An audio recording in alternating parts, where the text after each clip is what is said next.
Hello everyone, I'm your narrator from Grave Hush, and I'm here to help you unwind tonight. I know many of you use these stories to fall asleep. So before we begin, don't forget to like the video and subscribe to the channel. Also, where in the world are you listening from?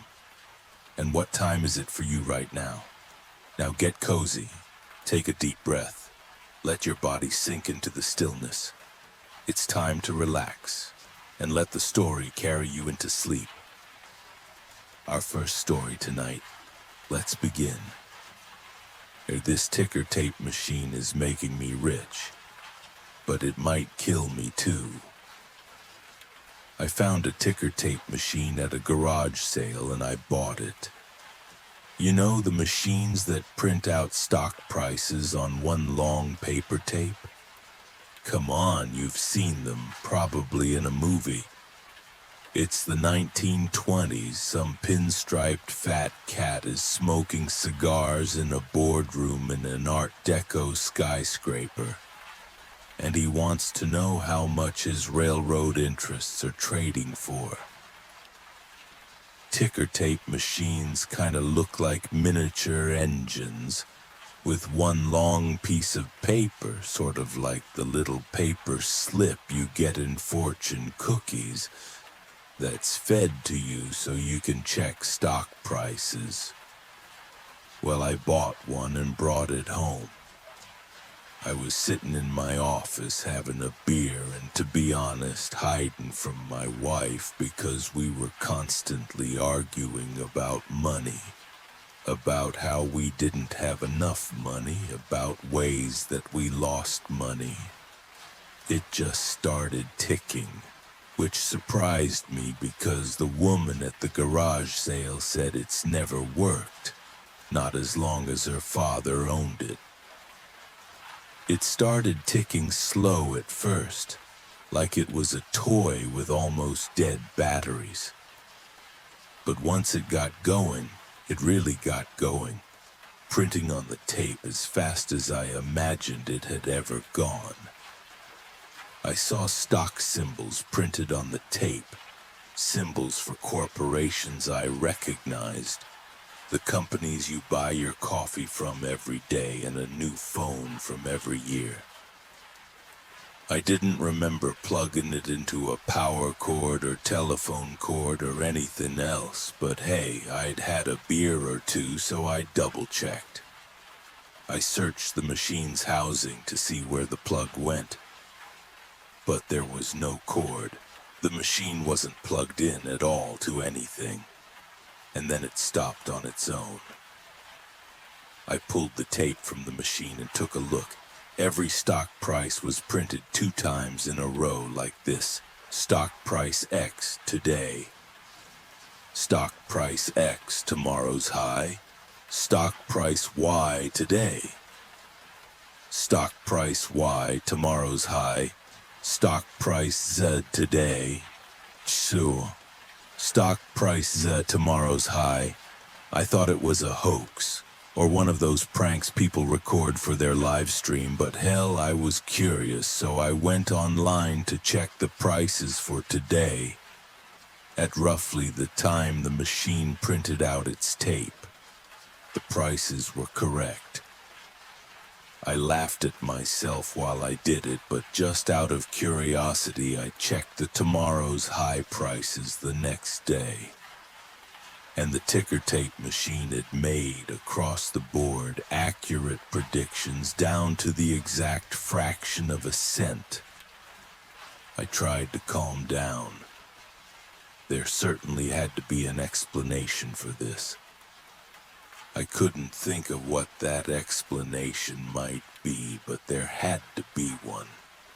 Because the alternative was, well, I just couldn't buy into the implications of that kind of hoodoo. The ticker tape printed out more predictions every day. And every time on the day following, the market would prove the ticker tape machine right. I tracked it from Monday to Friday, every trading session. Its predictions were accurate the entire week of trading. I didn't know what to do. I wanted to tell my wife, but I knew how that conversation would go. Oh, you've got a precognitive money-making machine you bought at a garage sale? That's great news for us. Just give me a minute to call the men in white coats. Do you know what I did next? Oh, sure, hell, I knew I was going to do it. Anyone would. I took everything we had in our checking account, and it wasn't much, and I bought whatever stock the ticker tape showed making the biggest one-day swings. The day between buying the stocks and selling them was torture. Oh boy, my wife got a banking notification on her phone, and she was ready to just about barbecue my ass. But the next day, the prices hit the daily highs that the ticker tape predicted. And at that exact moment, I sold everything. Just on the first trades, the first securities transactions I'd initiated in my whole life, I made enough money to wipe out all our debt. And did I make a few more trades after that? Oh, you bet your ass I did. Months went by and money came in amounts plentiful enough to make a good Christian cringe. We went from not paying the mortgage to paying it off. I bought matching brand new cars for me and my wife. I was riding so high I could almost touch the sun. But you know the story about the guy with wax wings, don't you? My luck turned as it was bound to do. That was when he came for a visit. My wife and I had already settled in our bed when the doorbell rang. "Who is that?" she said. "I have no idea. Just leave it. They can come back tomorrow." "What are you talking about? That's rude. Don't be rude. Just go answer the door." I groaned as sullenly as I could and got out of bed to go down the stairs. When I opened the front door, there was a gaunt man in a pinstripe suit standing there. The suit's cut was very boxy and it had patch pockets instead of flaps. My grandfather owned suits like that. He said the patch pockets saved fabric when the country was rationing during World War II. "Hello, can I help you?" I held the door half closed. The guy gave off a weird vibe. "Hello, yes, I'm here from collections." "Collections?" "Honey, who is it?" my wife called from upstairs. "Just a minute." I exited the front door and held it almost shut behind me. I whispered, "There's some kind of mistake.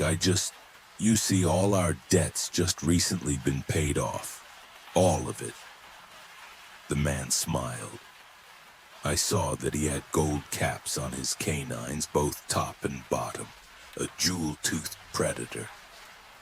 "Oh, sir, I'm quite aware you've paid off all your balances. That is, in fact, why I am here to collect." I don't understand. Collect what?" "If there's no debt, what are you collecting?" "Well, you didn't think you could just use our ticker tape machine and would be free, did you? It was a trap, a trick or something. It had to be. Or maybe it was real, maybe it was a shakedown. Maybe there was some predatory lender out there who found out when I was hard up for cash and dropped a price-predicting machine right in my lap so I'd do anything to keep it. But why wouldn't they? He, she, them, whoever just use the machine themselves. It didn't matter. I never signed anything. And I bought that ticker tape machine fair and square." "I have no idea what you're talking about," I said. The man frowned, and I swear his body grew inside of his suit. I could see the fabric stretch. God, his gold teeth were so sharp. "I promise you, sir, it's a good deal less messy if you remit as required by use of our device," he said. "I'm not giving you anything." The man sighed and gently placed his briefcase on my porch right in front of him. He removed his tie. Very well. He took off his suit jacket and laid it over our porch's railing, slipped his cufflinks out of his shirt cuffs. He started unbuttoning the top of his shirt. "What the hell are you doing?" I said. "Honey, who's down there?" my wife hollered from upstairs again. Hey, I said, "stop that." "Sir, it's unfortunate that we should come to an impasse at frankly quite such an early juncture. But you have the right to choose," he said. I saw a vertical seam open in his face from the top of his skull to down underneath his chin. The seam widened into a rift, and when he spoke again, his voice was garbled and rough-edged and much, much deeper. "Just as we have the right to collect."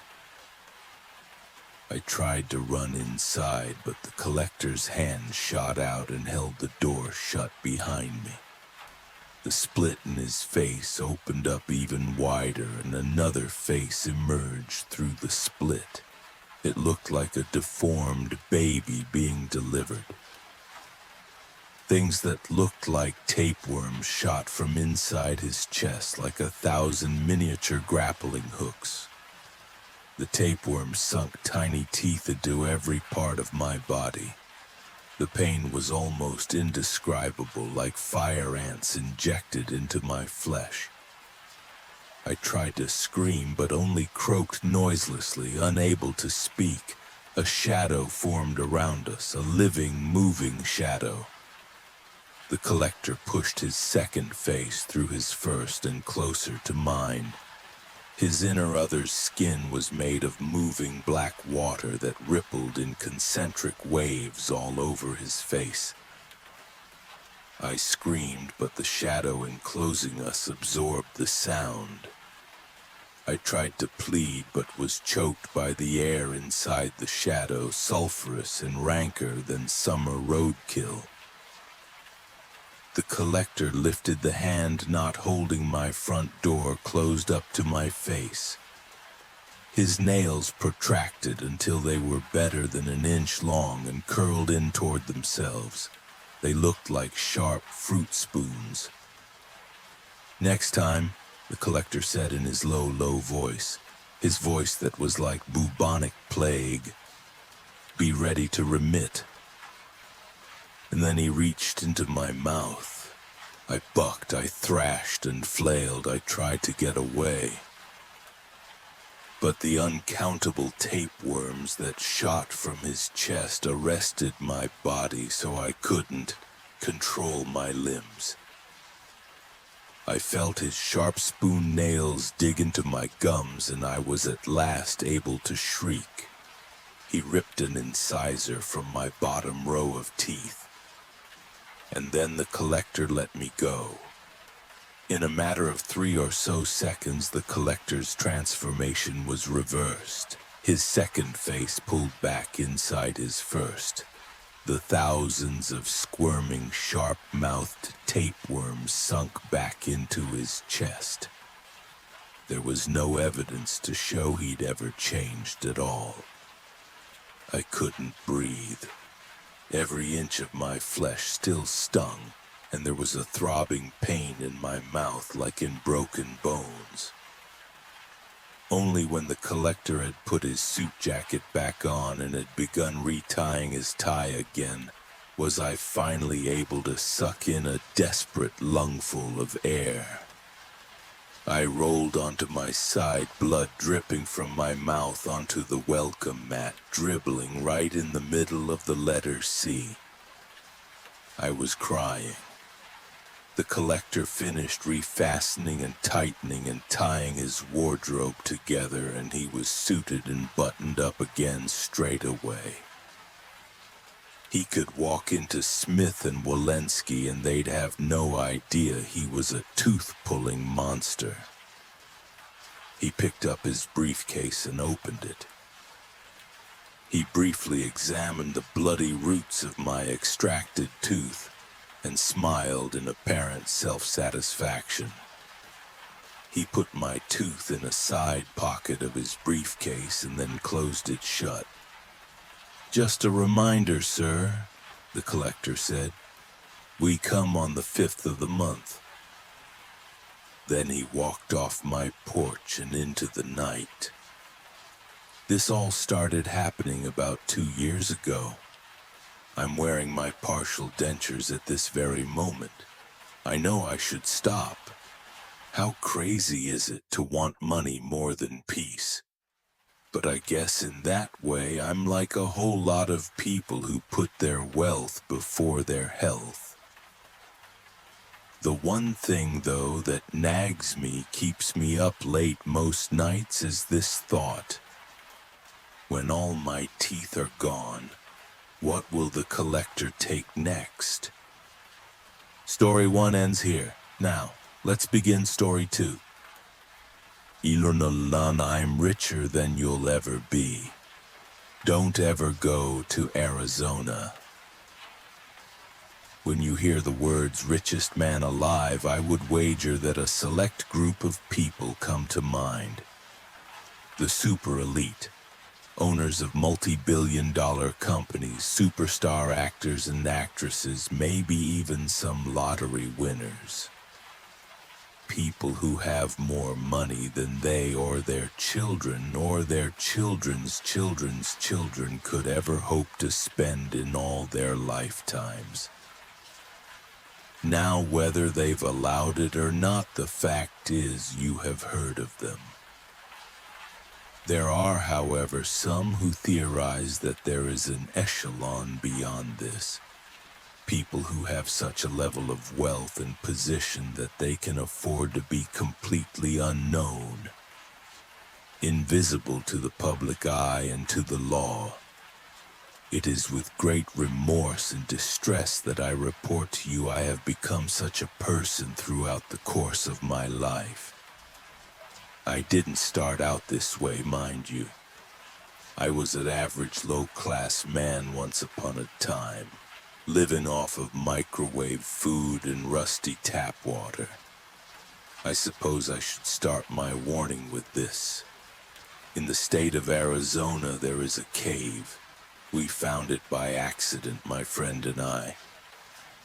Rather, we didn't intend to find it, but I'm more and more convinced each day that it was no mistake that we did.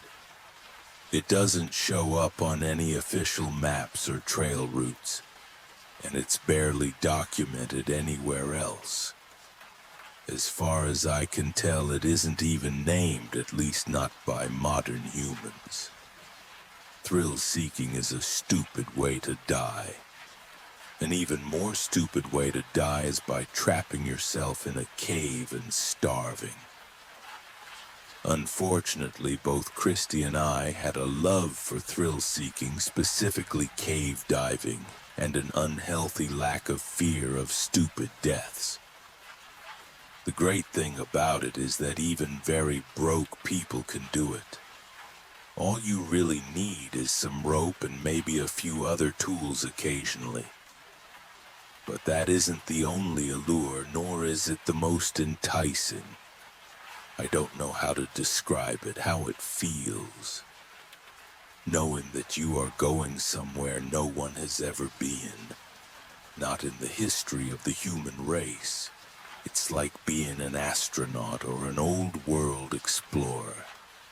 To those who enjoy it, it brings back a sense of magic and wonder and into a world that can seem so dull. In the mountains and hills of the desert, there are many old, abandoned mines.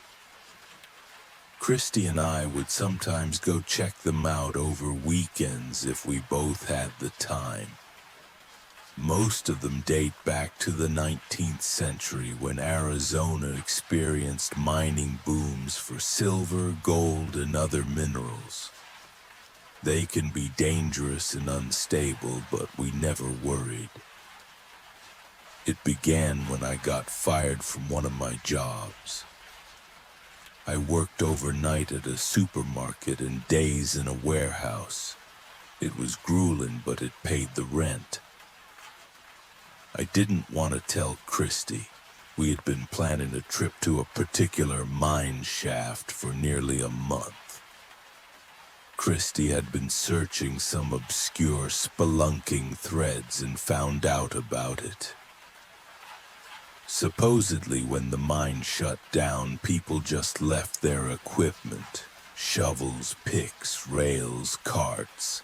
Supposedly, it even still had its original winch and cage elevator intact. Rusted but untouched. That kind of find is rare. Most have been scrapped or collapsed decades ago. We thought it'd be nice to see it in person. We went on a Saturday early in the morning. It was hot, even for Arizona. Dry, pulsing heat that made the early morning feel like high noon. We parked half a mile from the shaft and hiked the rest with our packs and gear. We were both grinning the whole time. I remember thinking we looked like little kids on Christmas morning. I also remember trying hard not to let it show how worried I was. Rent was due soon, and without my second job, I was out of options. In truth, it was far worse than she knew. Far worse than I care to admit. Suffice to say, debt had taken all but the hair on my head. But I refused to let it spoil her day, even if mine wasn't salvageable. The shaft entrance wasn't marked, fenced, or sealed, just a yawning hole at the base of a hill, partially shaded by a ledge of crumbling rock. Someone had spray-painted a warning in faded red across the stone. Keep out. Structure unstable. We took a picture of it, thought it looked cool. The entrance sloped inward at a gentle angle, which held for the first 100 feet or so. It was uneventful. Old wooden supports jutted from the walls like ribs, and we passed rusted rails half buried in dust. A few broken lanterns, shattered bottles, a crumpled hard hat. The thought of how strange it was hit me. These were all memories of people now long gone. But then we reached the cage. It was real. Just sitting there at the end of a narrow tunnel, still attached to its rusted winch cable like it had been waiting. The metal was eaten through in places, but the shape was unmistakable, like a vertical coffin made of iron and wire. Christy was impressed, to say the least. She practically bounced off the walls as we inspected it. The floor around it was covered in pebbles and half-rotted timbers. Christy ran her hand along the frame like it was a museum piece. I knelt beside the winch. The crank was rusted stiff but intact. A length of cable still ran down into the shaft, swallowed by a pitch-black void. I gave it a gentle tug, just enough to feel resistance. It almost felt like something tugged back from the other end. We debated whether to try descending in the cage. It was a stupid idea, obviously. Unsafe, unsupported, and probably one breath away from collapse. But we weren't planning to ride it. Just to rappel down beside it. It made a good landmark. So we geared up. Harnesses, rope, descenders, gloves. Christy double-checked everything like she always did. I tried to pretend I wasn't trembling. From excitement, I told myself. From adrenaline. She went first. I stood at the edge and watched her disappear into the dark, her headlamp shrinking like a fading candle. Then I followed. The shaft went down farther than either of us expected. We passed layer after layer of rock, old support beams, rusted nails prodding us like thorns. A few scrawled markings lined the walls. Nothing strange, just numbers, dates, initials. Human touches long abandoned. When my boots finally touched the bottom, Christy was already unhooking. Her headlamp swept across a wide open chamber, maybe 20 feet high, with support beams blackened by time. A pile of old crates sat slouched against the far wall, half crushed by a ceiling collapse. The rails ended here in a broken loop, curving around what must have been a loading area. There was something about the silence down here. It didn't feel empty. It felt held, like the whole mine was holding its breath, watching us explore. I was relieved when we found the dead end, that's all it was. An elevator into a small hallway that just ended. Christy was glum, of course, and of course I acted glum for her sake. But it didn't last long. I saw her eyes follow her headlight as she scanned the wall. Then she gave me a smile I recognized.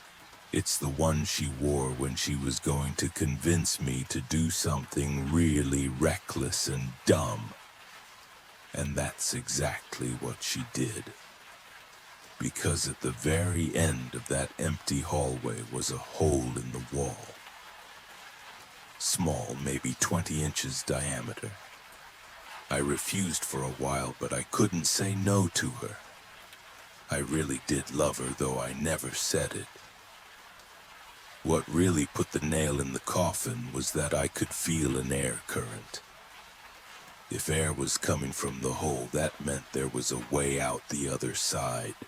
It came in rhythmic waves, a breeze followed by stillness, and then another breeze. This time I went first. I took off my pack, got on my hands and knees, and began to worm my way through that hole. My hands were fixed at my sides and my legs couldn't bend. I kicked with my feet and toes to propel myself forward, twisting to the best of my ability, shoving myself through like someone squeezing toothpaste out of a near-empty tube.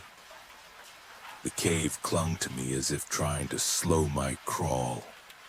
Jagged rocks dug into my arms and shoulders like cheese being grated. The sediment tore at my feet and legs like sandpaper, even through my clothes. Pools of cold water splashed at me like saliva. I was being chewed. But what was worse was the dark. Even with my headlamp, I could see nothing but a never-ending black tunnel. I couldn't move backwards, and I was too far at this point for Christy to reach me without getting in the same predicament herself. But I could go forward. The wind kept my hope alive. It kept me moving. By the time I reached the end of that tunnel, thin streams of blood stained my arms and legs. I was caked in mud and dust, cold and still in the dark. What my light illuminated was a large rectangular cavern. The floor was flat and bone dry. On the floor were what appeared to be tarps. Tan piles of what looked like leather or some other cloth. I could see hooks on the sides of these tarps and strings that lay limp on the floor, running diagonally across the room towards the wall. Immediately behind the tarps was a stone, a huge, circular, perfectly flat stone. I held my hand up to it. Wind. I checked the cavern, every wall. Nothing. But when I stood before that stone, I felt wind. Christy called to me from the other side of the tunnel, and I answered her, reassuring her and trying to keep her away. If we both got stuck here, we'd be goners. I circled the stone in the center of the cave. As I did, my foot snagged on one of the wires. I stumbled, but that wasn't what knocked over. An angry yell so loud it felt like it physically sent me falling backwards, where I landed with a thud. I scrambled to my feet in time to see the wires move. Something was pulling them back and up. One of the tarps moved along with it, stretching over the surface of the stone. It pulled until the leathery hide was taut across the front of the stone. My jaw dropped. Skin. These tarps were skin. And worse, it came with a face. The stone head had been given a fleshy face, closed eyes and an exaggerated gaping frown. The wind became hot, but it never lost its pulse. I stood frozen as the last of the wires tightened and fell slack, the face now fully secured over the stone. The features twitched once, just a ripple across the lips like a spasm in a dead muscle. And then, its eyes opened, cloudy eyes like a corpse, and bulging like dinner plates, like a fish left too long in the sun. I couldn't look away. The eyes didn't move.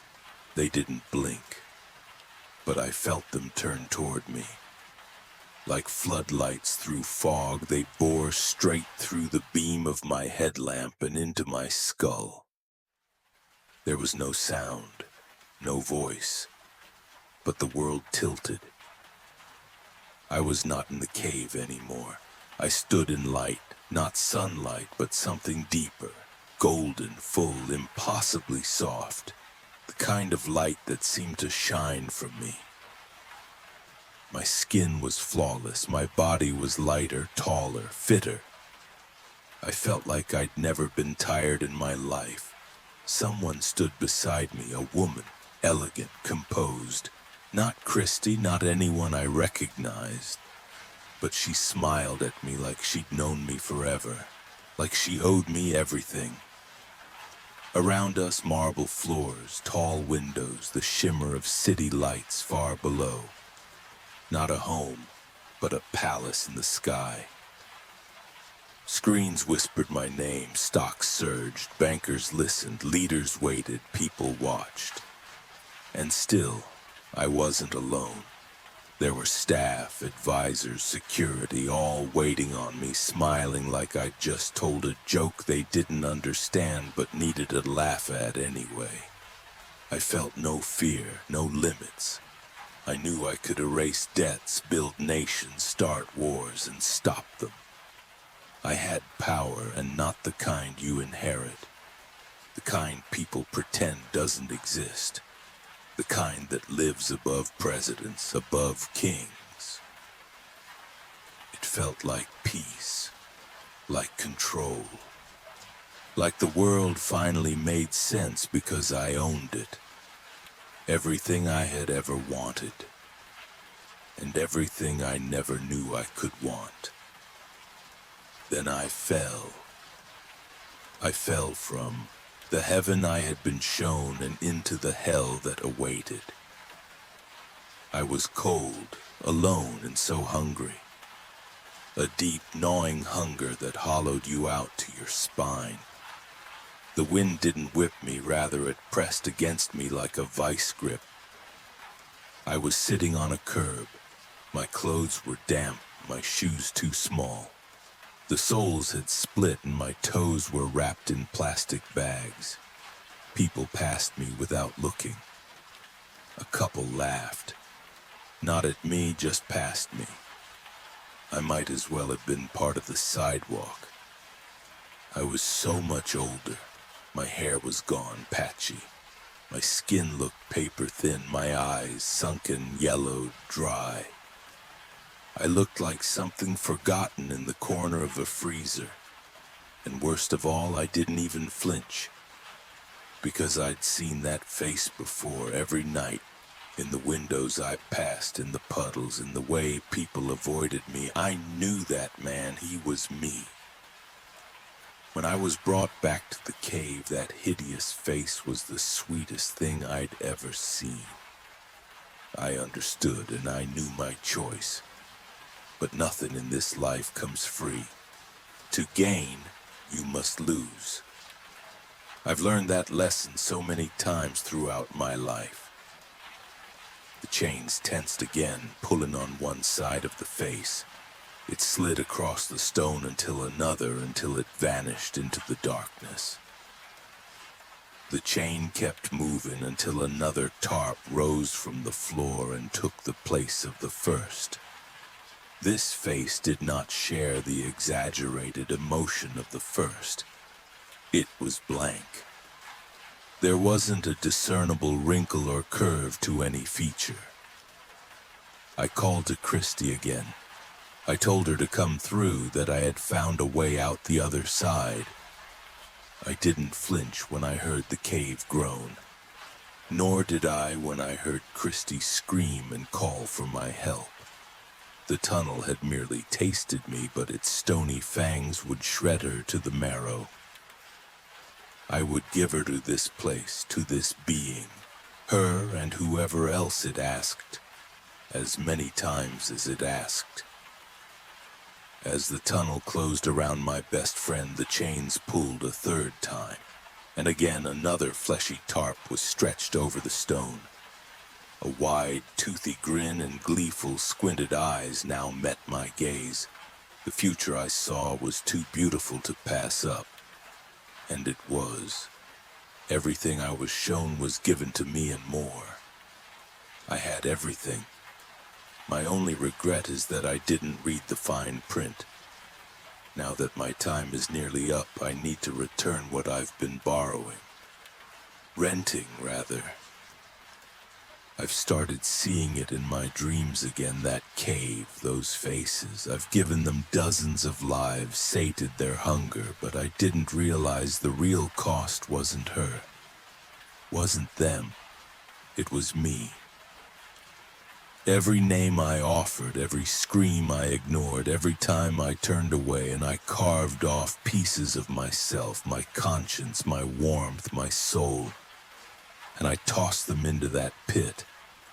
And now that nothing's left, not even guilt, it's time. They're calling me back to that cave. Back to the stone with its stretched, pallid faces. I just pray that when I'm laid across it, I don't recognize the one who takes my place. Story 2 ends here. Now, we drift into Story 3. Still, what really happened in the Raleigh case. I don't usually write, and I'm definitely not the kind of person who signs up for forums out there. But over the past few months, ever since the files leaked, some people have started reaching out to me. Some say I'm one of the only ones left from the Raleigh case. Others want interviews. There was even a true crime channel trying to dramatize everything with terrible actors and suspense music on loop, a web series or something like that. I'll say it up front. If you're wondering which series or where to find the info, well, the first video is already off YouTube. They deleted everything 2 days ago. They say it was due to pressure from the family. Others feed conspiracies about what the government might be hiding. The series is still in production, but the original writer vanished. Literally. Just disappeared, like didn't show up for a team meeting and never replied again. The pilot episode ended up leaking on a private server, but someone made sure to take it down quickly. There's not much left. And what's left is being told by people who shouldn't be telling it. That's why I'm here. To tell what really happened to us and what happened to Ben Raleigh. I thought I'd ignore it like I did with everything else these past few months. I thought time would be enough to bury that story, but now that they're telling it the wrong way, I need to record how it actually happened. And before anyone who saw any of the content asks, yes, the train is real, but it doesn't start with it. My whole role in this delicate plot began when I moved back to my hometown. It was kind of a cowardly decision, I admit. I hid behind an acceptable reason. I was hired to restore the murals at St. Luke's Chapel down in the Rail District. Sacred painting, something I've done for years and that many people assume requires some kind of faith. I don't know if I have faith, but I like the silence that hangs between the stone walls, the old paint creaking on the brush, the smell of incense that never seems to leave the floor. I like the illusion of eternity, and maybe it was because of that, or maybe because deep down I knew I'd end up passing close to the tracks that I accepted. The neighborhood I grew up in isn't far from the freight station. In fact, everything in that town revolves around the tracks, even after the railway died. They cut through streets, divide neighborhoods, sink beneath cracked concrete walkways. They're everywhere. Like old scars no one dares to remove. The station where everything happened, where Ben disappeared, is still there, though they say it's deactivated. No one goes there. There haven't been any trains registered on that line for years. But what everyone knows is that from time to time a whistle can still be heard. I heard it too on my second night in town. I was painting alone like I always do when something echoed low, metallic, like a wagon being dragged by a heavy chain miles beneath the ground. You know that kind of low rumble that makes your chest tremble? Yeah, the sound was brief, but it left an echo. My hand shook. The paint fell. And in that moment, for the first time in years, something inside me resonated. Something deep, buried since childhood, a reverse nostalgia, an aversion to the past, as if something in the past wanted to come back, even though it should have stayed there. I couldn't fall asleep for a long time that night, and when I finally did, it was a restless, unsettled kind of sleep. The next day, coming back from downtown with some cans of varnish and an energy drink and a new fine-tipped brush, I saw the poster on the pole near the hardware store. Regional tournament, Connor's team. Connors, I muttered to myself. No, it can't be. My small childhood group had 5 kids. We all lived in the same neighborhood, no more than 2 streets apart. One of those friends was Jake Connor, a chubby little redhead with freckles and messy hair, always wearing a shirt that showed the bottom of his belly, which earned him the nickname Jake Piggy. Of course he was still around, but as a coach, well, he didn't have siblings or any relatives to share that last name with, so it was either that or a new resident totally unrelated to my past, and honestly, no one moves to this godforsaken place. I don't know what came over me. Maybe just curiosity. Maybe some instinctive need to see something that was still familiar. I went to the game that night. I stayed in the back of the bleachers near the metal fence, holding a warm Coke and trying to look casual. Jake saw me in the second half. I don't know what he did, but his muscles were seriously built. An enviable physique that betrayed years of training and probably a domestication of his once wild appetite. Still, I recognized him. The same friendly eyes of the kid who held out his hand to me when I showed up crying on the first day of school. Even from afar, I noticed he still had that slightly mocking way about him, like the whole world was a soccer practice and he was the only one with a whistle. After the game, he came right up. "Caleb Morgan, that you?" He pulled me into a hug, lifting me off the ground. Look who decided to rise from the dead. I nodded, a bit embarrassed. Then we went to the tech school parking lot to have a beer on the hood of his stylish EcoSport.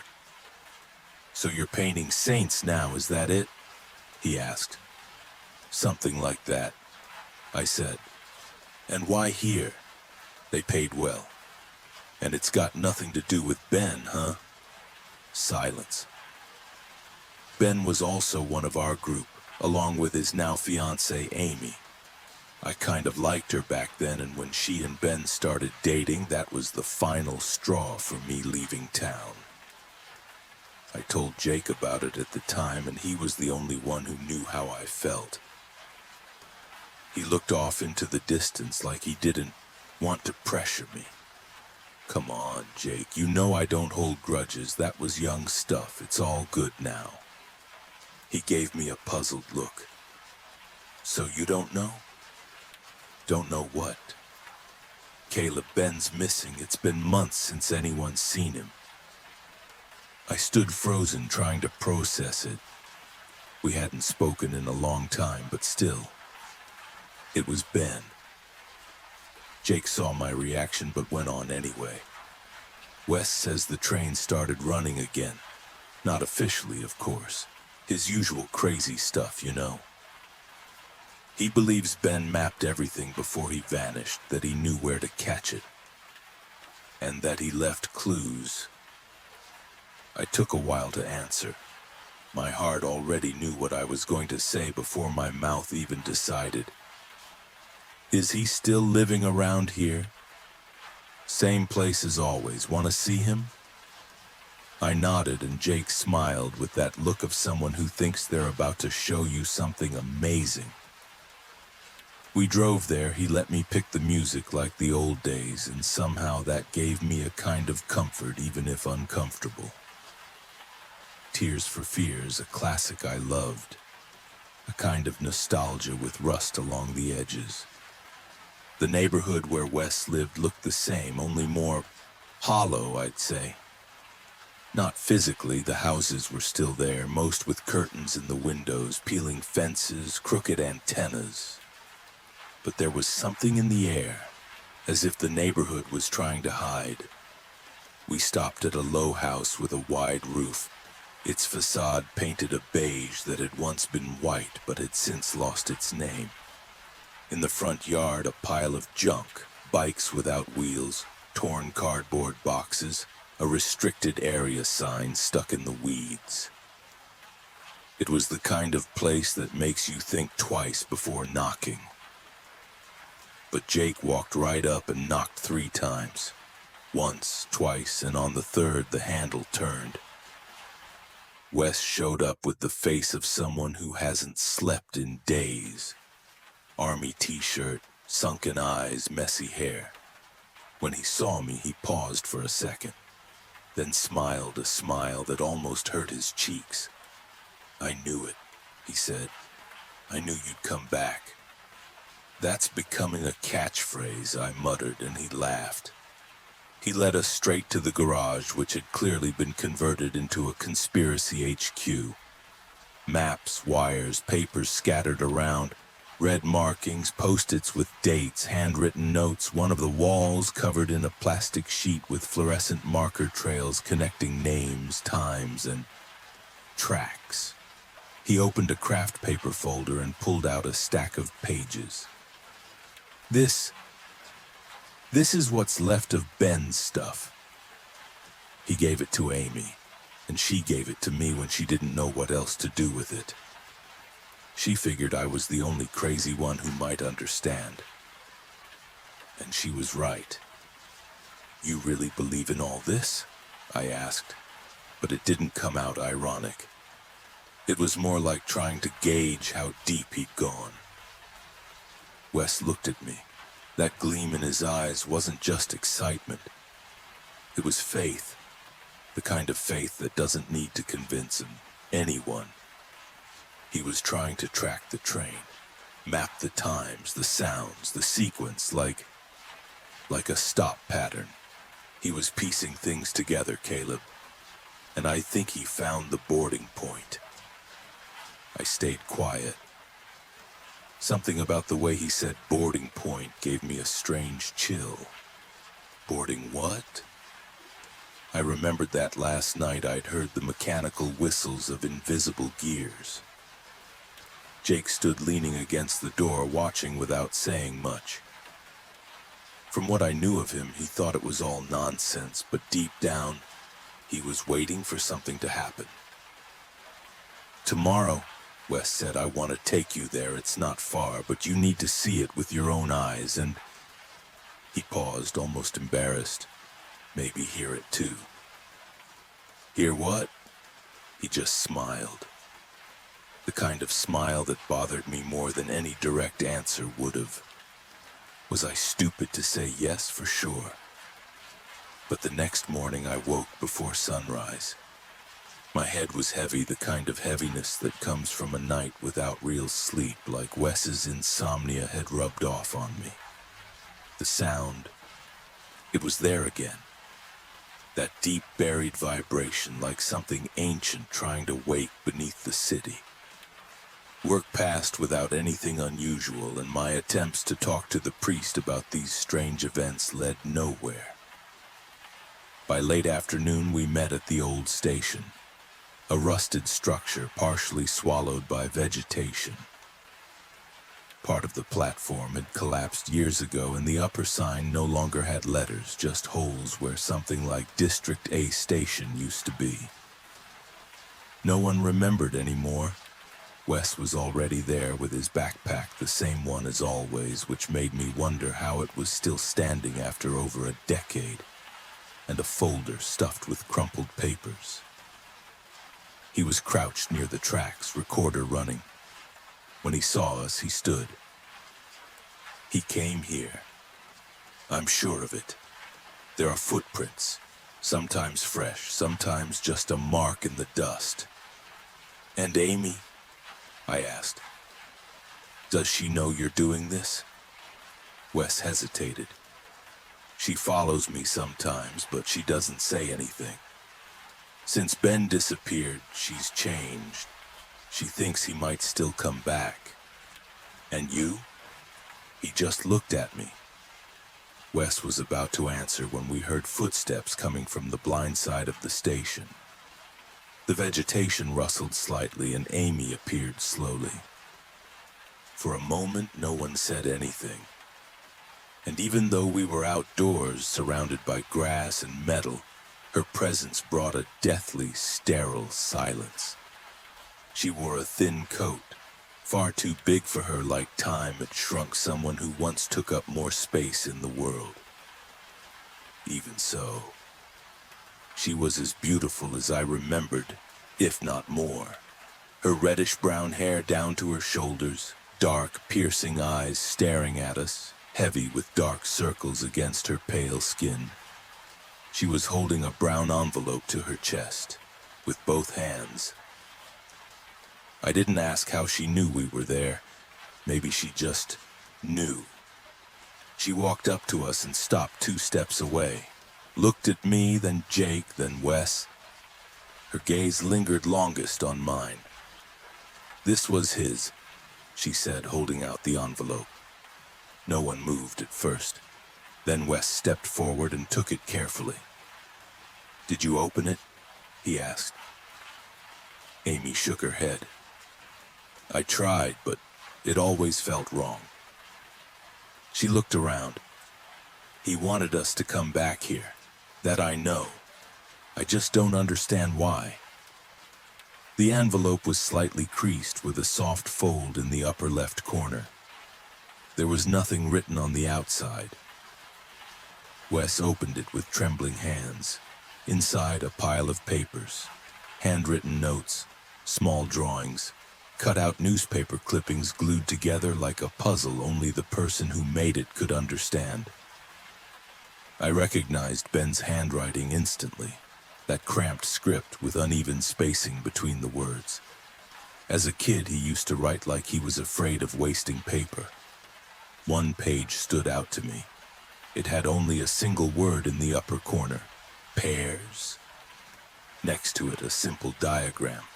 The inside of a train car with seats drawn in rows and a red X over one of them. Jake scoffed, running his hand over his face. This looks like some ritual crap, man, like sick stuff. Wes stared at the pages like he was trying to remember something. Amy stepped back. I don't know if I want to keep going with this. I shouldn't have come. She turned to leave, but hesitated. Looked at me one last time. Her eyes more alive than I remembered, but also more distant. Like she was looking through me. Caleb, if he really is out there for whatever reason, just bring him back. Please. And then she left. The sky was already starting to darken, and the golden light of late afternoon gave the station a stage-like look, like someone had built the whole place just for that moment. Jake crossed his arms. This is giving me a bad feeling, man. He turned to me. Are you seriously thinking about following through with this? I don't know, I replied. But I know that if I leave now, I won't sleep tonight. Maybe not the next either. Wes grinned, nudging Jake with his elbow. Told you he'd be in.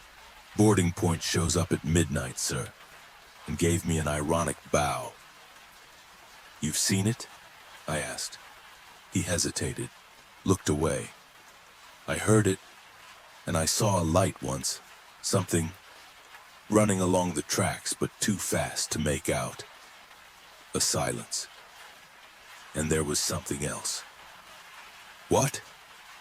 He looked back up, staring into my eyes, more serious than ever. I think I saw someone inside one of the cars, standing still, staring at me. It was already night when I got back to the chapel. The air was dense, stifling, even a bit warm for that time of year. I locked the door, dropped my things on the floor, and sat for a few minutes on the dusty altar trying to gather my thoughts. But they wouldn't gather. They just spun around a single point. The note on the paper. Pairs? Pairs of what? An instruction? A password?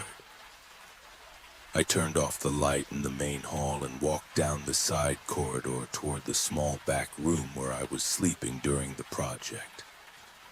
The window looked out onto the side street where the old stretch of track began, the one that ran through the town. I looked through the curtains, not a soul in sight. But as I turned to close the door, I saw something reflected in the glass. Small, low, standing still in the middle of the street. I froze in fright, turned slowly, but there was no one there. Opened the door and stepped out, took 2 steps, nothing, just the sound of wind passing through cracks in the concrete. But the smell, a strange smell, bitter, something between sulfur and wet iron. I went back inside, locked up. Stood still for a few seconds, listening. Nothing. And when I turned again to go up the narrow staircase, I saw a handprint on the inside of the glass door. Too low and small to be from an adult, too warm to be old. I left just before midnight, put on a light jacket, switched my phone to airplane mode, don't ask me why, I just did, and walked to the station. It was close, no more than 20 minutes on foot, and I needed to feel the city again, its sounds, its smells, its shadows. I couldn't face this thing from inside a car with the radio on. Ironically enough, the streets were empty, unnaturally quiet. Even the backyard dogs seemed to know better than to bark that night. When I got there, Wes was already waiting. Sitting in the middle of the broken platform, staring at nothing like he was watching time go by. If I didn't know him, I'd say he was high. We just nodded at each other and stayed there in silence. Jake showed up a few minutes later, muttering that he'd lost sleep over some goddamn ghost train. but brought a Gatorade and tossed me half a bag of Doritos. "All right, ghost hunting Sherlocks," he said, yawning. "What time does the clown show start?" "Midnight, obviously," Wes replied. The whole city felt suspended. No wind, no insects, no sound coming from anywhere. Just the three of us, lit by a flashlight Wes had strapped to a makeshift tripod made out of broken chair legs. Midnight came. Nothing. Wes started pacing, back and forth like something was off with the world's clock. Jake naturally started mocking. Even I began to doubt.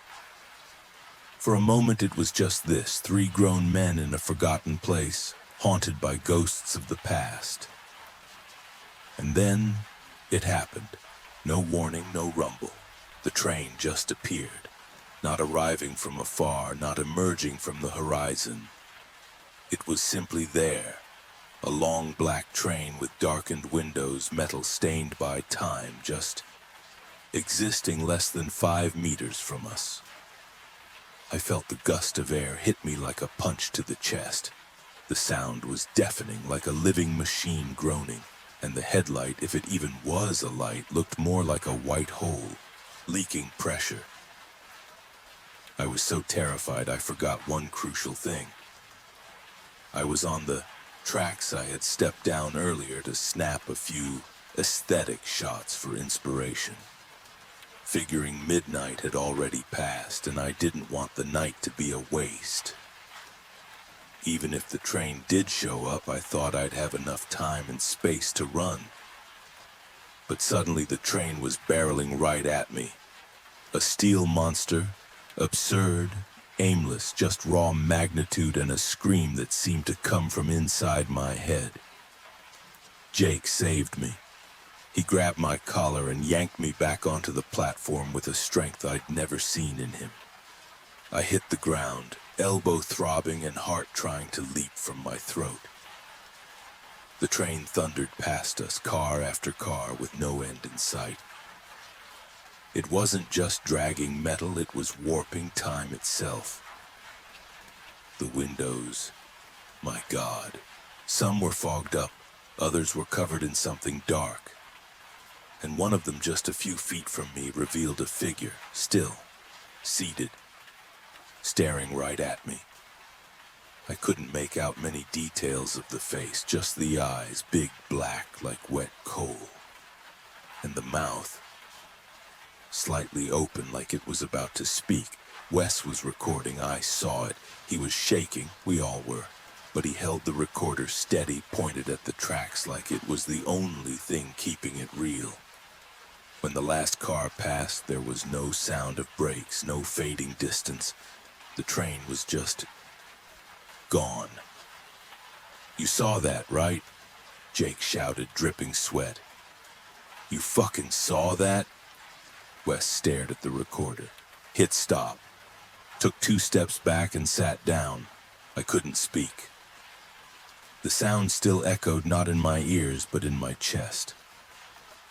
Wes stood, pulled out one of the papers from the envelope. The map. The red mark pointed exactly to where the train had appeared. "He found it," Wes murmured. "Ben found the point." Jake threw his Gatorade at the metal wall. "So what now? We get in? Take a one-way trip to hell?" "No one's getting in yet," I said. My voice came out hoarse. "We need to think." "Oh, so you're in charge of this field trip now?" "If that's how it is, let me just say I've been on this ride way longer," Wes added, raising a hand. "No, I just don't think it's smart to jump on ghost trains, that's all. Think about Ben." The conversation faded eventually, even though all of us were buzzing from the experience. We said our goodbyes shortly before 1 a.m. and I headed home. I walked in a daze, distracted for about 15 minutes. I was nearing the church when I felt it. Something behind me. I turned slowly, praying to see nothing. But I saw. A child standing in the street, again, wearing a train conductor's outfit, hat crooked. Closer this time, maybe 10 meters away. He took one step, then another. His face, something was wrong, like it had been assembled, drawn, cut from magazines, pasted together, eyes too deep, mouth too wide, and the smell now unbearable, burnt sulfur and basement mold. I ran. Didn't even think. Just ran. The sound of his steps didn't come from the ground. They came from inside my head like he was riding on my shoulders, whispering, "All aboard, all aboard." I turned the corner, reached the church street, almost tripped on the curb, dropped my keys, and nearly vomited from fear. I could feel the heat radiating from behind me. I snatched the keys off the ground, shaking, and by some miracle, or maybe just the monster's twisted sense of sport, I made it to safety. When I finally slammed the door shut, my eyes filled with tears. She was out there, and it wasn't a delusion. It wasn't urban legend. I approached the small glass window. The child stood in the street staring, not blinking, not moving. Its smile glowed with a fiery hue, and as if that wasn't enough to unhinge me, it spoke in a deep, doubled voice. "At the next station, Caleb. At the next station." It vanished with a pop of air and a stench of spoiled meat and hot iron. And I just stood there, back against the wall, trembling, my heart pounding in a steady rhythm. Chuff, chuff, like a train on the tracks.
Story 3 ends here. Now, listen closely to story 4. My son wanted a clown for his birthday. What came wasn't human. I wouldn't say I'm the best of dads, but I try. I really do. Especially for my children and especially for my son. He looks up to me like I hung the stars. It scares me sometimes how much he watches me, how much he mirrors me. My own upbringing wasn't exactly ideal. My father was absent, mostly, in and out, never in one place long enough to matter, never involved enough to remember birthdays or bedtime stories. I spent most of my childhood waiting for a man who never really showed up. Now I run a successful PR firm, big clients, big contracts, big house in the suburbs, picture-perfect wife, beautiful kids, a life that looks polished from the outside, shiny, clean. But the cracks are there. A couple of days ago, my wife leaned in from across the kitchen island and said casually, "Your son's birthday is tomorrow. Have you thought about any entertainment yet?" It was like a cold wind slipped down my spine. "Oh, heck. I haven't, honey. I completely forgot." She didn't answer at first, just gave me that look. The kind of look that says more than words ever could. Then she turned and muttered almost to herself, "Am I the only present parent?" The guilt sank in immediately, heavy, familiar. His birthday, Sotsu, was tomorrow. That's when it hit me hard. I was becoming my father, that same drifting shadow. The one thing I swore I'd never be. So I left for work, phone in hand, frantically Googling last-minute clowns, magicians, anything. But everything was booked. Solid, no one was free. Really? All of them? Were clowns seriously that in demand? I parked my car in the driveway and just sat there for a minute, the engine ticking as it cooled. My fingers gripped the steering wheel. I needed to fix this today. No more putting things off like my old man. My son deserved better. By the time I reached the office, the elevator smelled like burnt coffee and that lemon-scented floor cleaner the janitors used. I barely noticed. My mind was buzzing. Party hats, cakes, clown rentals, balloon animals. I had to line something up. The elevator dinged on my floor. Just before I stepped out, Mark slipped in, coffee in one hand, tablet in the other. "Hey man," he said, raising his brows. "You look like hell. Everything okay?" "It's Liam's birthday tomorrow," I muttered. "Completely forgot to book entertainment. No clown, no nothing, I'm scrambling." Mark chuckled, slapping my shoulder. "Classic dad move, so what are we thinking? Pony rides, fire breathers? Or do we just roll out the old iPad and hope for the best?" "Come on, man, I'm serious. Know anyone?" He shook his head, grinning. "I've got 2 left feet and crippling social anxiety. You don't want me around kids. Sorry, can't help you." "Useless," I said with a smirk as we stepped off. "You're lucky your daughter likes you." Yeah. Good luck finding a clown on 24 hours notice." He peeled off toward his own office. I sat in mine for about an hour, shuffling through emails and going through the motions, but my brain wasn't there. My phone's search history had become a desperate list of terms like last-minute birthday clown, kids party magician now, PR dad failure. Nothing new, nothing available. I had a client meeting downstairs just before noon. Same building, just 1 floor down in the glass conference room. On my way back, my head buried in my notes, I bumped into someone. "Oh, sorry, man," I said, backing up quickly. The janitor looked up at me. Old guy, pale skin, blue coveralls. He had one of those rubber gloves half hanging out of his back pocket and a mop handle resting lightly against the wall. "Birthday party?" he said suddenly. I blinked. Sorry? "For your son," he said, a slow grin creeping across his face. "You're looking for a clown, right?" Something inside me froze. "How did you—" He pointed upward with a greasy thumb. "Heard you and your buddy talking. Thin walls in that elevator." "Oh," I said. "Right. Yeah? You wouldn't happen to—" "I know just the guy," he interrupted. That grin of his stayed in place. Wide, wrong. Old school type, real classic. Kids love him. Always available, too. Before I could say anything else, he reached into his pocket and pulled out a small crumpled card. It wasn't even laminated. Just a torn piece of yellow paper with a number written in sharp red ink. No name, no logo, just the digits. He placed it in my hand like it was fragile. "Give him a call," he said. "He never disappoints." "Thanks," I said, still caught off guard. You work here long?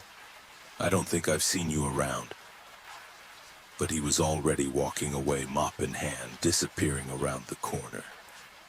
I stood there for a moment, watching the empty hallway, the card still in my hand. I should have asked his name. Maybe I should have been more polite. I worked in PR after all.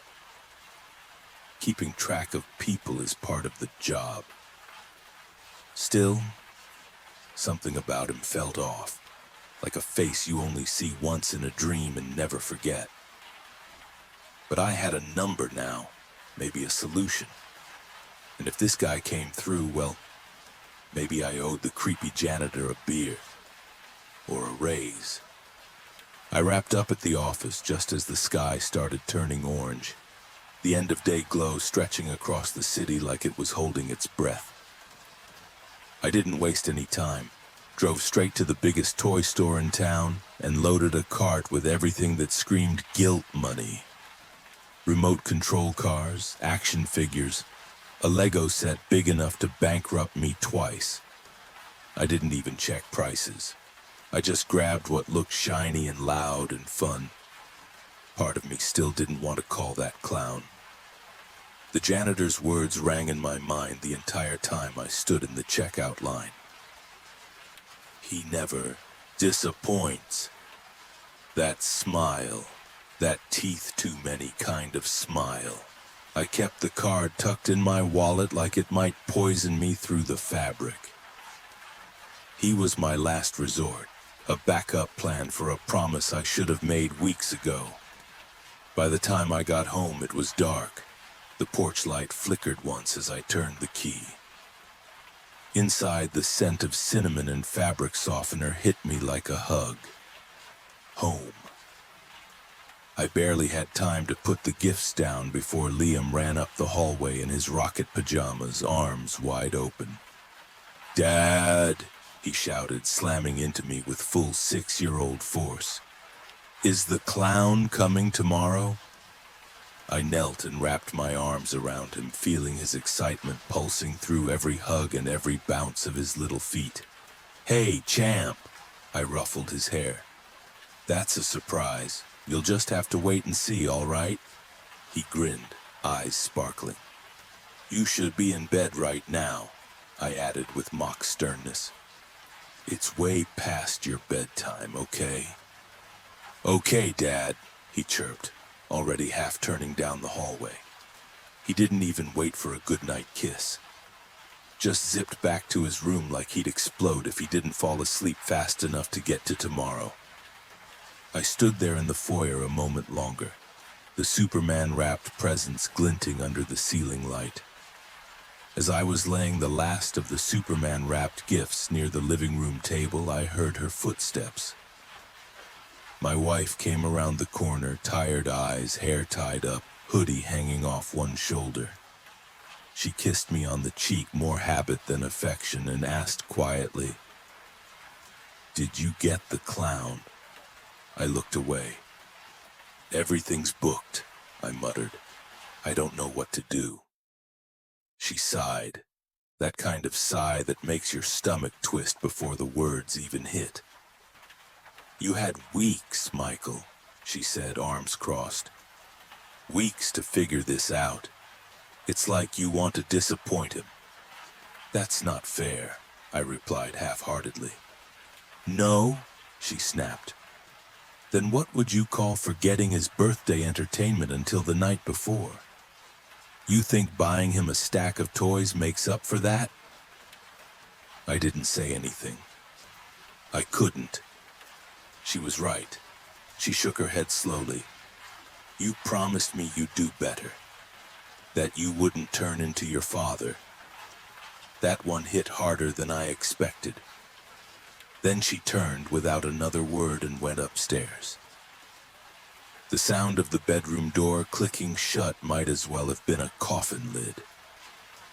I sat there for a long time, staring at the floor.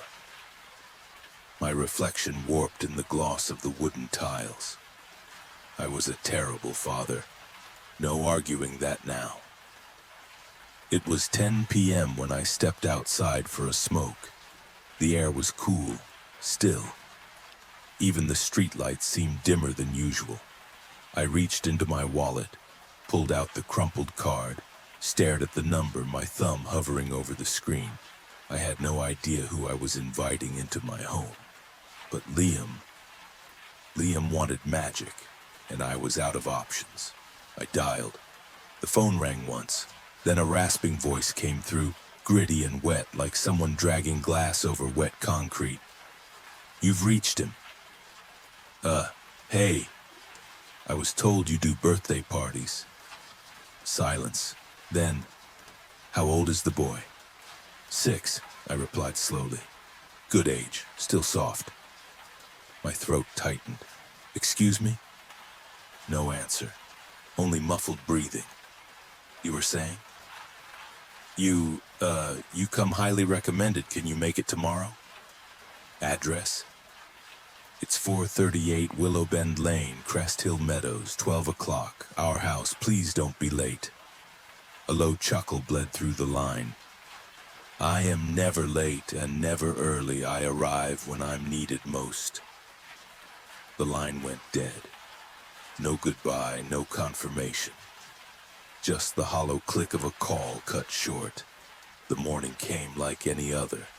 Sunlight streamed through the curtains, birds chirped in the garden. Normal, too normal.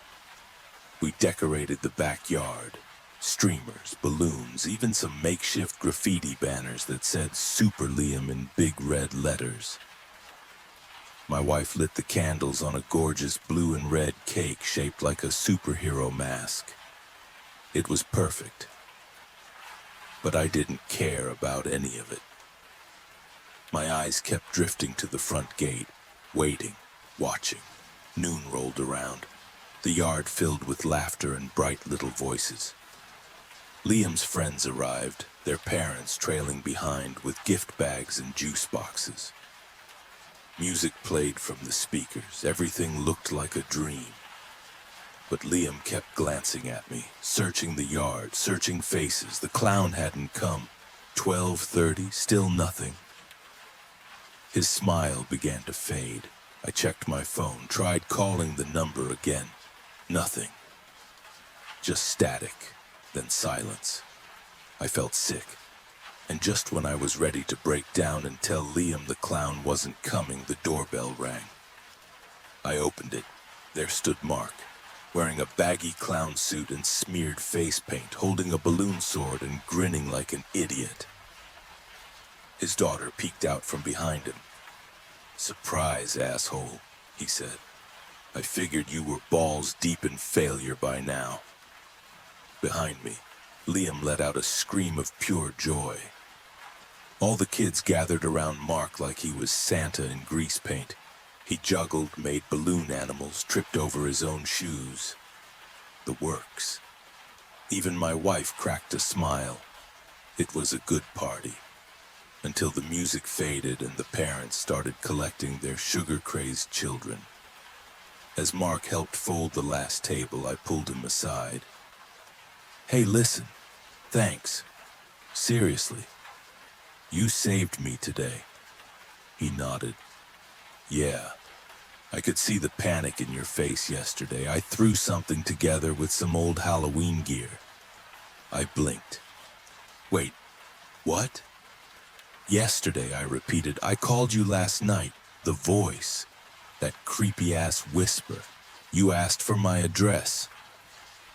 Mark furrowed his brow. "Dude, what? You didn't call me. I just showed up because your wife texted me that you were losing." And my mouth went dry. "So you didn't talk to me on the phone?" "No." He gave me a weird look. "I hate clowns." He laughed nervously. "Why? Did I sound creepy or something?" I didn't answer, because in that moment the realization struck me cold. Mark wasn't the one I spoke to last night. Then who was? And where was he? The sun had long dipped below the horizon, leaving behind the last gold streaks fading into purple. The backyard was a mess. Balloons popped, paper plates scattered, and half-melted cake left out on the table. But the laughter had been real, the smiles genuine. The party somehow had been a success. After the last guest waved goodbye and the door clicked shut, I carried Liam upstairs. He was half asleep, cheek resting against my shoulder, still clutching the balloon sword Mark gave him. I tucked him into bed, pulling the covers up to his chin. He blinked sleepily at me. "Dad." "Yeah, buddy?" "Today was awesome." He yawned. "You didn't forget, right?" I smiled, brushing his hair back. "Forget what? Your big day?" "Never." He reached up, small fingers curling around mine. "You're the best dad ever." That hit harder than any guilt ever could. I leaned down and kissed his forehead. "Sleep tight, Super Liam." "Night, Dad." I turned off the light and gently closed his door behind me, standing there for a moment in the dark hallway, just breathing. Then I made my way to our bedroom. My wife was already under the covers, scrolling through her phone. She looked up when I entered, set the phone aside, and opened her arms. I slid into bed beside her, and she pulled me close.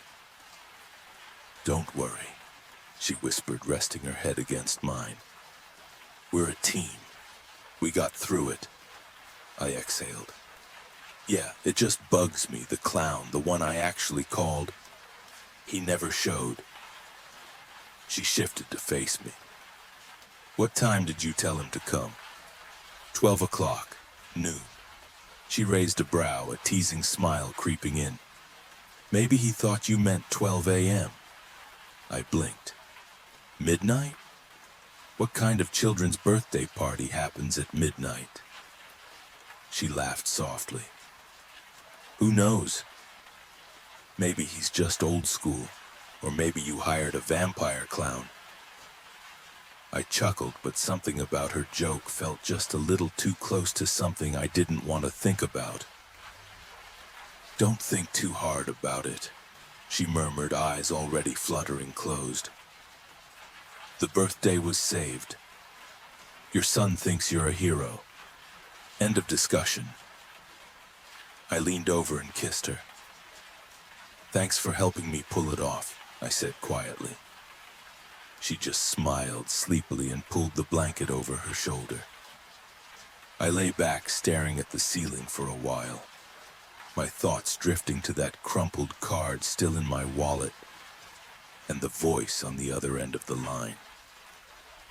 And somewhere far off, maybe in my bones, I felt something shifting, but I closed my eyes and let sleep take me. I woke to the sound of footsteps outside our bedroom door. My eyes shifted to the clock. 12 a.m. right on the dot. For a second I thought I imagined it. Maybe it was the wind, a tree branch, some part of the house settling. Then I heard it again. Slow, deliberate steps on the hallway floor. I reached over instinctively. My hand found my wife's arm, still asleep, breathing gently. So then, who was out there? Burglar. That was my first thought. Someone trying to break in. I rolled out of bed silently and opened the dresser drawer. My fingers wrapped around the cold steel of the handgun I kept locked away for emergencies. Safety off. Finger alongside the trigger. I crept down the hallway, every creak of the wooden floor like thunder under my feet. The living room was empty.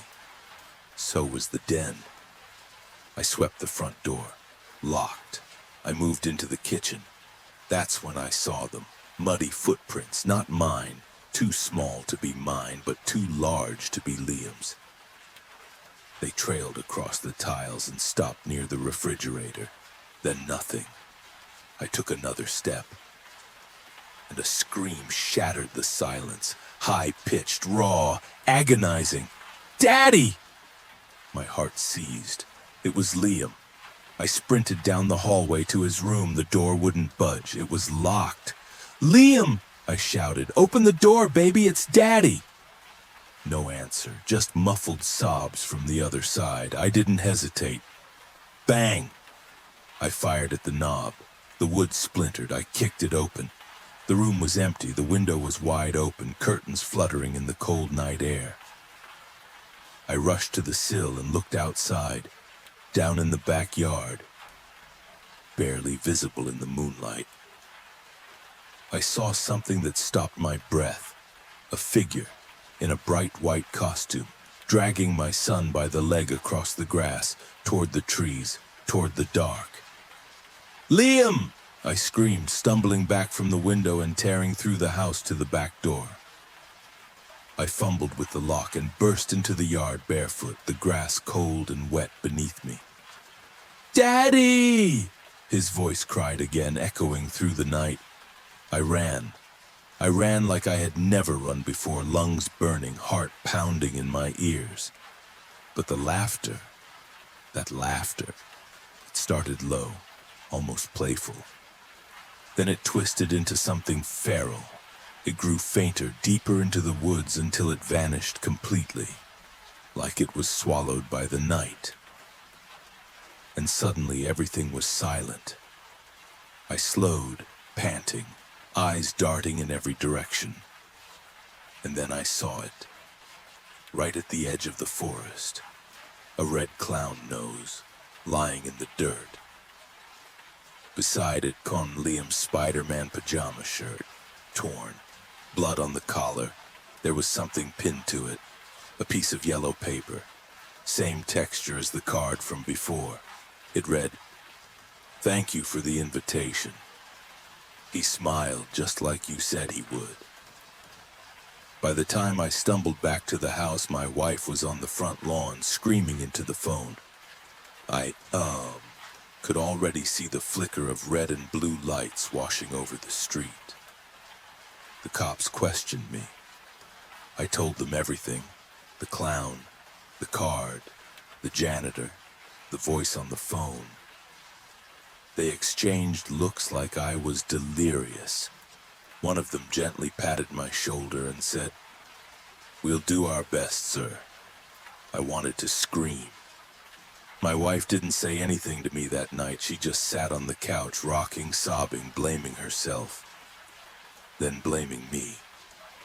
But she was right. It was my fault. I went to work the next morning. Not to work. To find the janitor. The man who handed me that cursed card. I asked security, HR, maintenance. They pulled up the building's employee registry. No one by that description. I stared at the blank hallway near the elevator where I met him, and for a moment I could almost hear the squeak of his mop again.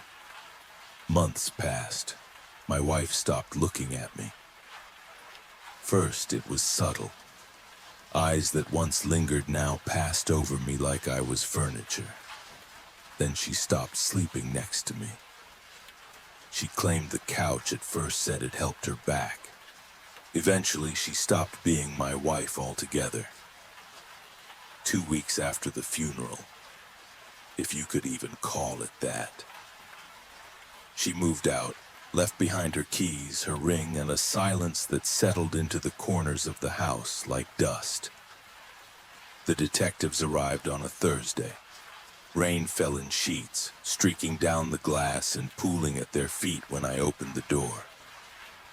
I remember one of them, tall, hollow-eyed, refused to look me in the face.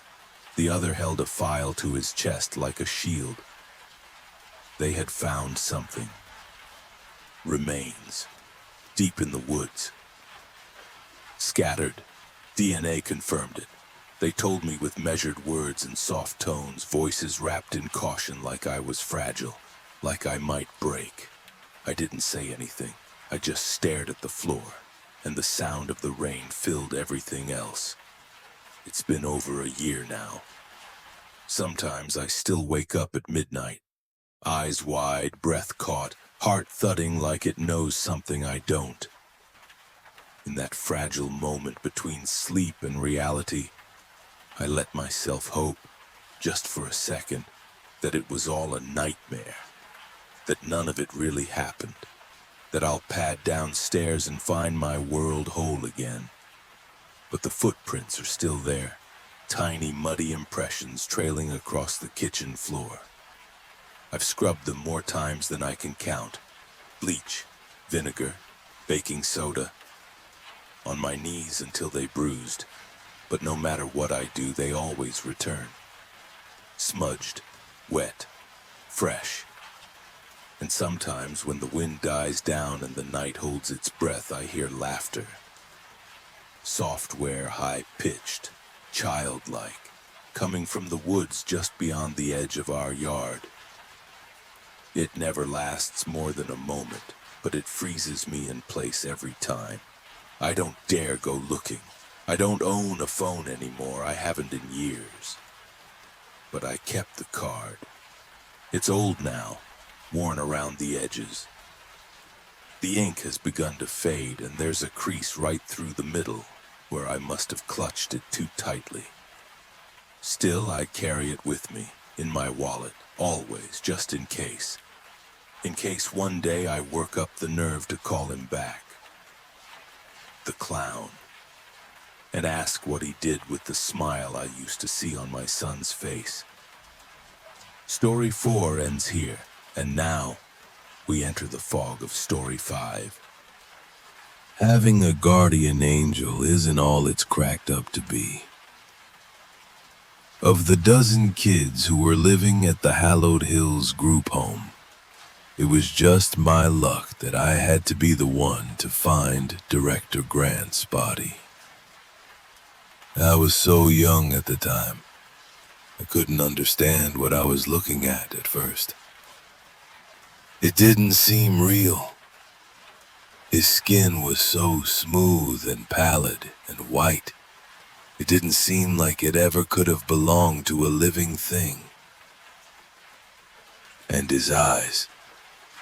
He had these smooth, foggy eyes, like glass stained with dust, staring off into the distance at nothing in particular. Like a doll's eyes. So I walked up to the assistant director, tugged at her skirt, and told her that someone had made a strange doll in Grant's likeness. I only really understood that something was wrong when she started screaming. Whenever I tell this story, people expect me to have been traumatized to my core. But really, it wasn't all bad. The police took me into a comfy little room, gave me a free Capri Sun, and let me play a Game Boy for the first time in my life, which I was pretty thrilled about. They tried to talk to me gently and soothingly, using euphemisms.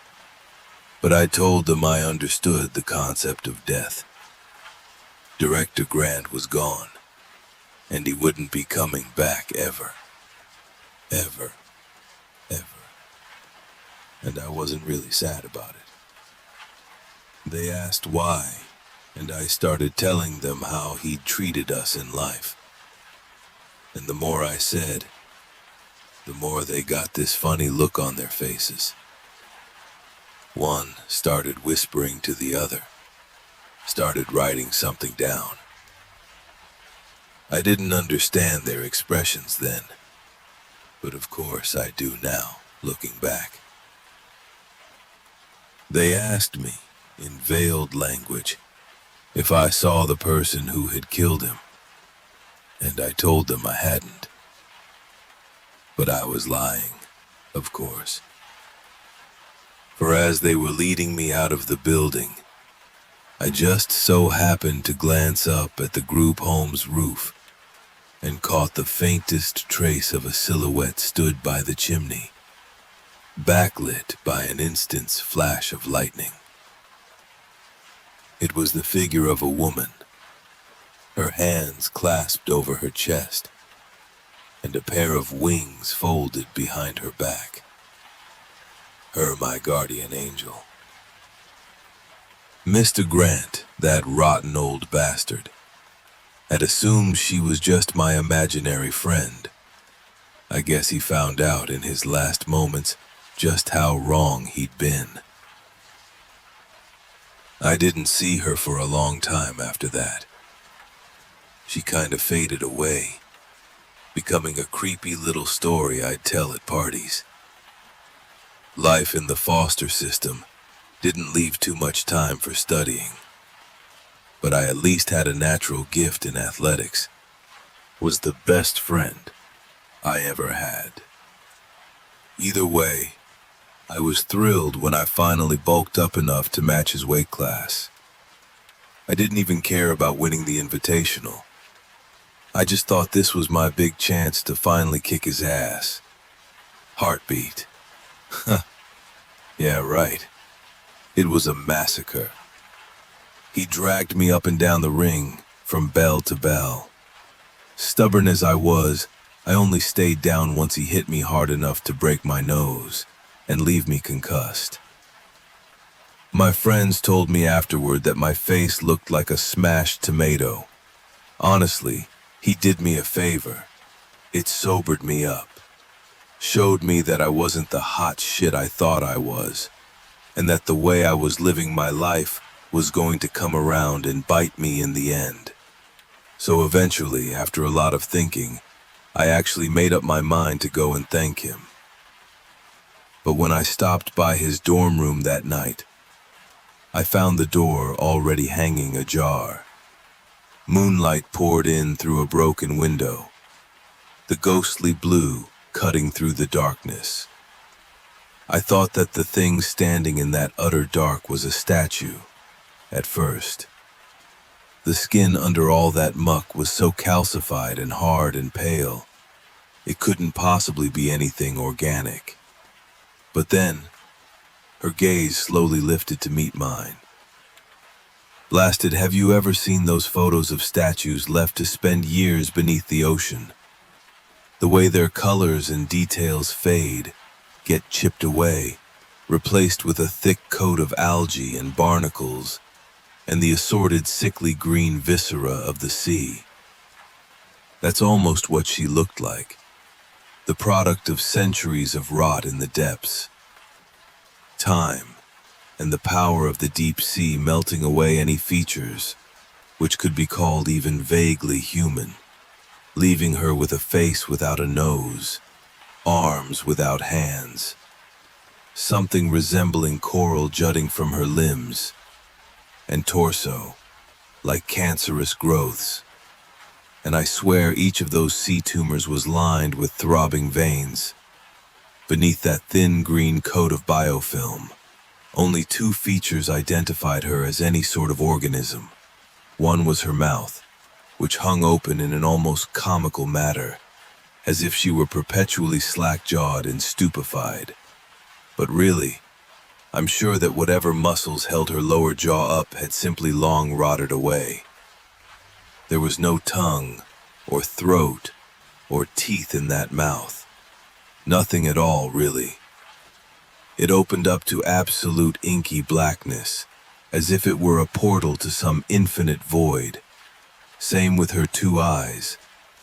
Perhaps they had once been detailed, but all but her pupils had been washed away, leaving a pair of tiny black pinprick eyes staring out of a perfectly smooth face. Loie didn't move an inch as she spoke. It was a deep, low sort of voice, as if her vocal cords were solid stone blocks that had been neglected for untold eons, finally being propelled to life, shaking off dust and cobwebs. Ethan's bedroom. I already knew what I was going to find. In my head, I could see Director Grant's foggy gray doll eyes staring out into the darkness, looking at nothing in particular. I never stepped into the ring again after that. The cops were suspicious, but let me off in the end. After all, how could they prove I did it? No high schooler could have done that.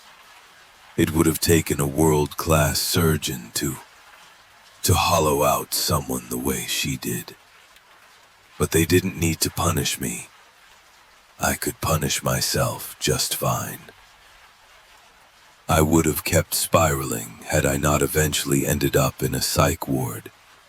There, I met the psychologist who saved my life.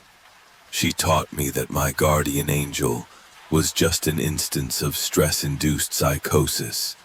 I'd found those two murdered in ways my mind could not square, and so it sort of filled in the blanks. Created a single malevolence. The Workshin esotericists. I found theosophical texts that posed a novel twist on the concept of the Eliaud. These were the offspring of humans, and the Nephilim, the fallen angels that wandered the earth in antediluvian epochs. These texts immediately enchanted me, for his description of the Eliaud precisely matched my memories of my guardian angel, framed it not as a blessing, but a curse, a congenital disease almost, despised by God for being the product of an unnatural coupling. The Eliaud were doomed to feel all of his blessings slip away, their ability to move as their bones and flesh hardened like stone, their sanity as they were left paralyzed, unable to die for unspeakable eternities. The section ended with a theatric flair. Schleel dire celo is Salum saying, around star is loam. Spending that eternity feeling her skin turn to stone, a prisoner within her own body. For the first time, I felt a flash of pity for my old guardian angel. But I quickly brushed it aside. After all, I reminded myself, it's not as though she even actually exists. During these few happy years of my life, only one event shook me.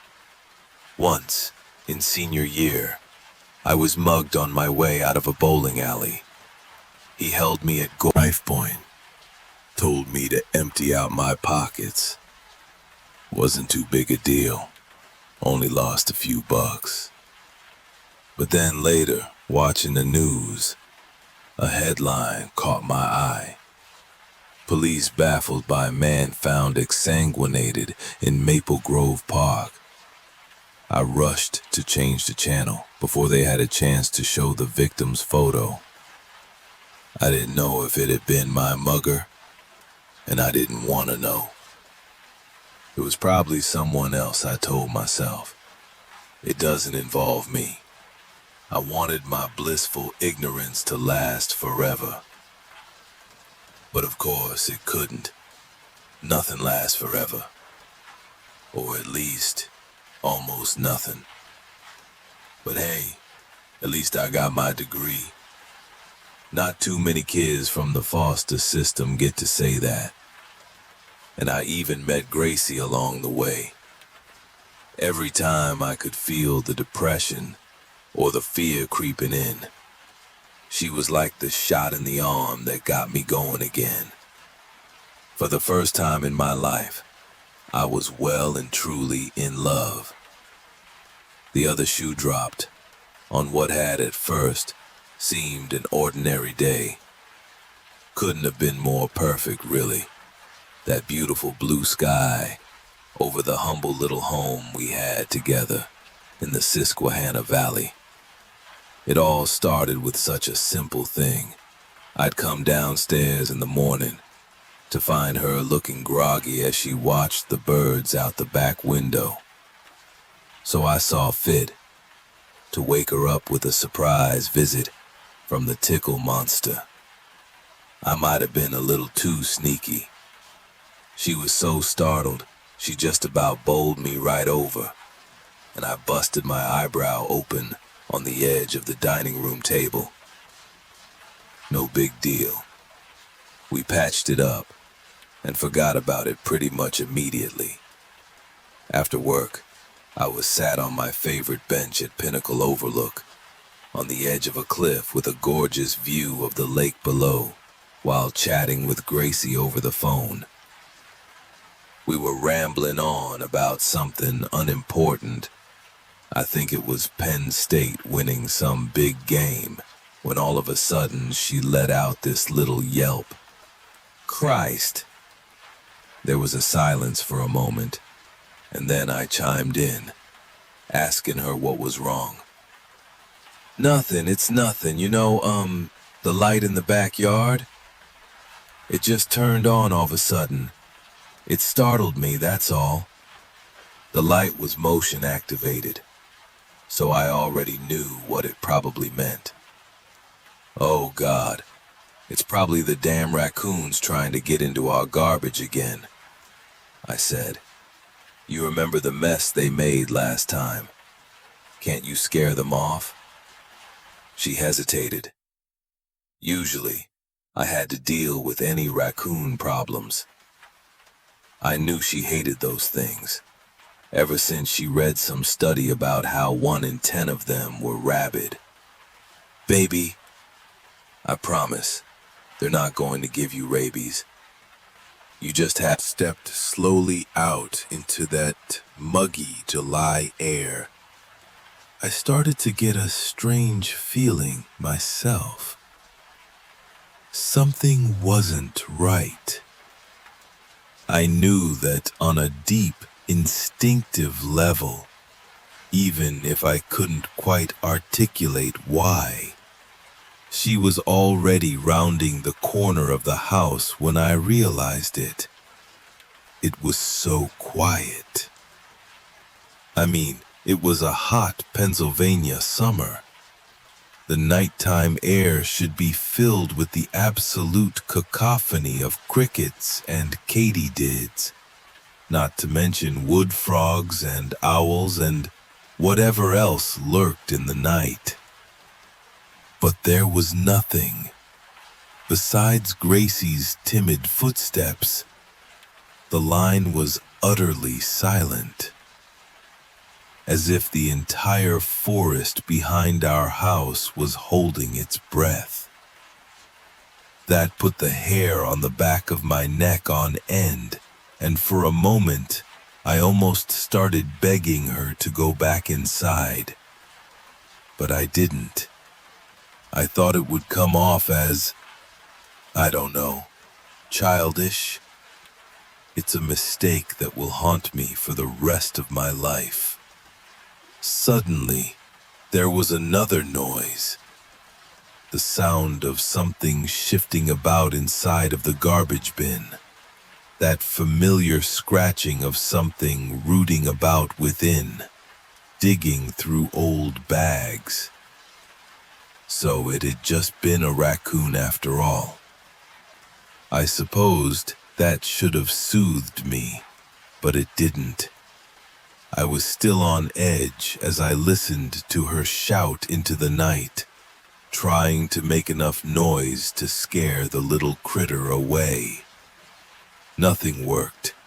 So slowly, hesitantly, that scuttering noise grew louder and louder as she slowly approached the bin. Then, the instant she peeked over the edge, the entire line went silent. I even had to glance at my phone to make sure she hadn't hung up on me. I strained my ears for the slightest hint of sound, asking her what was going on. There must have been more terror in my voice than I'd intended, as she was giggling when she finally answered. Nothing, it's all right. There wasn't even a raccoon in here. It must have been nothing. For a moment, I was overcome by relief. And then she said something else. Baby, I don't mean to pry into your business, but you have some weird hobbies. I paused. What? I mean, what is this thing that you threw away? I heard a rummaging again. It looks like some kind of screwed up mannequin. And oh God, it smells awful. What have you been doing with it? Suddenly I felt so terribly, horribly cold. It felt like ice was flooding through my veins. I stood up from the bench in an instant, without even thinking of it, struggling to keep a good grip on. I still listen to old videos of her sometimes, or voicemails she left reminding me to pick up groceries or something. But the final thing she ever said to me was just how terrified she was. Moments before, there came the sound of stone scraping against stone, and all I heard from her then was the very start of a scream before the line cut out. No! I was shouting into the dead line uselessly. No, God damn it, no! Drove like a madman back to the house. It was only through sheer luck that I didn't wrap myself around a tree. When I made it to the backyard, I found signs of a struggle. The garbage bin torn to bits, patio furniture knocked over, scratch marks in the very asphalt. The thing had chased her into the house. I stood there, staring into the ajar back door, which seemed to open up into nothing but absolute blackness, as if it were the same void I'd seen in the creature's eyes. I was shaking like a child as I stepped slowly closer, stupidly calling out her name into the dark. Were it for anybody else but Gracie, there was no way in hell I ever would have stepped through that door. But I did. And as I drew closer and closer to the living room, I heard it, that horrible shh, like someone trying to suck air through a tiny straw. It was only then, when I laid eyes on it in the living room, that I realized how massive the thing truly was. It had to hunch over such that its head wouldn't brush against the ceiling, and Gracie's body looked like a doll as it hung limp in one of its hands, flopping about with its movements. It turned slowly to face me, staring me down with those beady little slits that were eyes, somehow blacker than the darkness all around them. And from its mouth jutted a proboscis, a veiny, fleshy red tube, like a butterfly's or a mosquito's, but about the length and girth of a man's arm.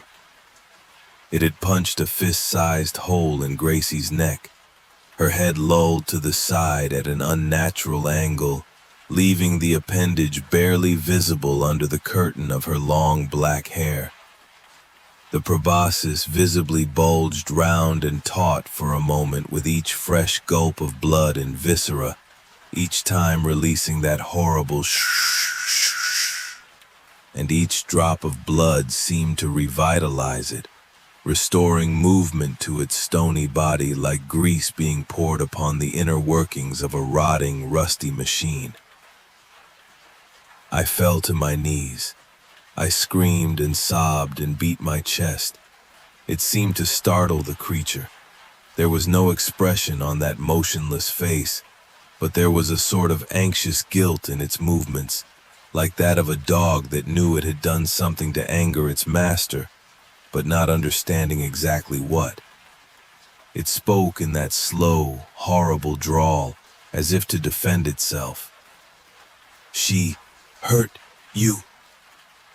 My throat felt torn to ribbons, asking why it couldn't just leave me alone, why it had to do this. And in response, it dropped Gracie's body limply to the floor and reached its immense arms around me as if to cradle me against its chest. Its voice lowered to a whisper. "Mommy loves you." That stole the breath from my lungs and the fire from my belly. I just stood there, stunned into silence, as it wrapped me in its hug, cradling me against its cool, solid body. And then those wings unfolded once more, and it took off again into the night. I guess it was taking some time to set in. She wasn't the Eliaud, I was. I apologize if I've made any errors in writing out this account. Truth is, it's just gotten so hard to type. Over the years, my joints have become more rigid and inflexible. My fingers impossible to bend, my skin hardening and becoming impliable. Bit by bit, day by day, I've come to feel more and more like a prisoner in my own body. It won't be long until I've lost the ability to move completely. Freezes. I'll be honest. I've tried everything I could think of to end it all. I've tried desperately to find some way to die before it's too late, and I become unkillable, immortal. It's so hard for human minds to even imagine that, the idea of eternity. Just the other day, I managed to throw myself off that cliff over the sea. I don't even know why I bothered.